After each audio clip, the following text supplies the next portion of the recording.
हूँ। मैं सुनीता वाई तिवारी, श्री संत गाडगे महाराज हिंदी विद्यालय भुसावल। आज इस वीडियो के माध्यम से पाठ 6 भौतिक राशियों का मापन के अंतर्गत भौतिक राशियों का क्या अर्थ होता है, भौतिक राशि के अंतर्गत आने वाली अदिश और सदिश राशियों का क्या अर्थ होता है, द्रव्यमान, भार, प्रमाणित मापन और प्रचलित मापन पद्धति का क्या अर्थ है, इकाइयों की अंतर्राष्ट्रीय पद्धति कौन सी अपनाई जाती है और अचूक मापन का क्या महत्व है आदि अनेक मुद्दों पर चर्चा करेंगे। तो आइए देखते हैं कि भौतिक राशि यानी क्या। हमारे दैनिक जीवन में भिन्न भिन्न वस्तु तथा पदार्थों का मापन किया जाता है। उदाहरण के लिए सब्जियों, अनाज का द्रव्यमान, शरीर और द्रव पदार्थ का तापमान, द्रव, ठोस और गैस का आयतन, विभिन्न पदार्थों का घनत्व, वाहनों का वेग आदि। द्रव्यमान, भार, दूरी, वेग, तापमान, आयतन आदि राशियों को ही भौतिक राशि कहा जाता है। भौतिक राशियों का परिमाण व्यक्त करने के लिए उसके मान तथा इकाई का उपयोग किया जाता है। जैसे उदाहरण के लिए यदि कोई व्यक्ति प्रतिदिन 2 किलोमीटर चलता है तो इस उदाहरण में भौतिक राशि दूरी को स्पष्ट करने के लिए 2 यह दूरी का मान है तथा किलोमीटर जो है वह दूरी की इकाई होती है। अब देखते हैं अदिश राशि और सदिश राशि का क्या अर्थ है। अदिश राशि यानी स्केलर क्वांटिटी केवल परिमाण की सहायता से पूर्ण रूप से व्यक्त की जा सकने वाली राशि को अदिश राशि कहते हैं। उदाहरण के लिए लंबाई, चौड़ाई, क्षेत्रफल, द्रव्यमान, तापमान, घनत्व, समय, कार्य आदि राशियां व्यक्त करने के लिए केवल परिमाण और इकाई का ही उपयोग करते हैं। उदाहरण, रास्ते की लंबाई 2 किलोमीटर, तापमान का मापन 101 डिग्री फ़ारेनहाइट आदि अनेक इकाइयों के द्वारा किया जाता है। दूसरी जो राशि होती है वह है सदिश राशि यानी वेक्टर क्वांटिटी। ऐसी राशि जो कि परिमाण और दिशा की सहायता से पूर्ण रूप से व्यक्त की जाती है तो उसे सदिश राशि कहते हैं। जैसे विस्थापन और वेग सदिश राशियां हैं। उदाहरण के लिए 20 किलोमीटर विस्थापन उत्तर दिशा में मुंबई दिशा की ओर आकाश में 500 किलोमीटर प्रति वेग घंटे से उड़ता हुआ विमान। अब देखते हैं द्रव्यमान या मास। पदार्थ में समाविष्ट द्रव्य को द्रव्यमान कहते हैं। पदार्थ में प्राकृतिक रूप से स्थित परिवर्तन का विरोध करने का जो गुणधर्म होता है अर्थात जड़त्व होता है।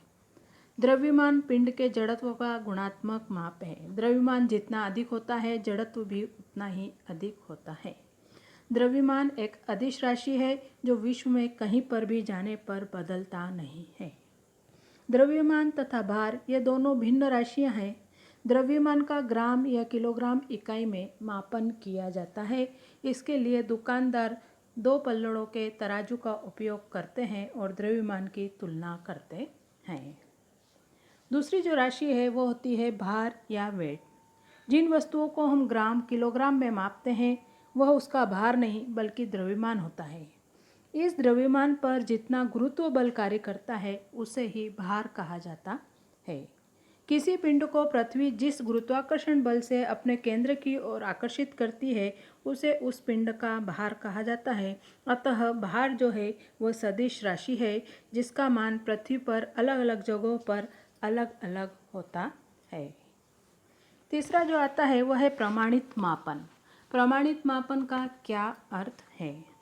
दैनिक व्यवहार में विभिन्न भौतिक राशियों का मापन किया जाता है। भौतिक राशियां एक दूसरे से भिन्न होने के कारण हर राशि का मापन करते समय विशिष्ट इकाई का उपयोग किया जाता है। राशियों का मापन करते समय राशि के अनुसार विभिन्न इकाइयों का उपयोग भी किया जाता है। किसी भी राशि का मापन उस राशि के लिए सुनिश्चित की गई इकाई के द्वारा हम करते हैं। उदाहरण, लंबाई के मापन के लिए मीटर इकाई को सुनिश्चित किया गया है जिसे कि प्रमाणित मापन की एक इकाई माना जाता है। अब देखते हैं प्रचलित मापन पद्धति। प्रचलित मापन पद्धति में 2 प्रकार की प्रणालियों का उपयोग किया जाता है। एक होती है MKS पद्धति और दूसरी होती है CGS पद्धति।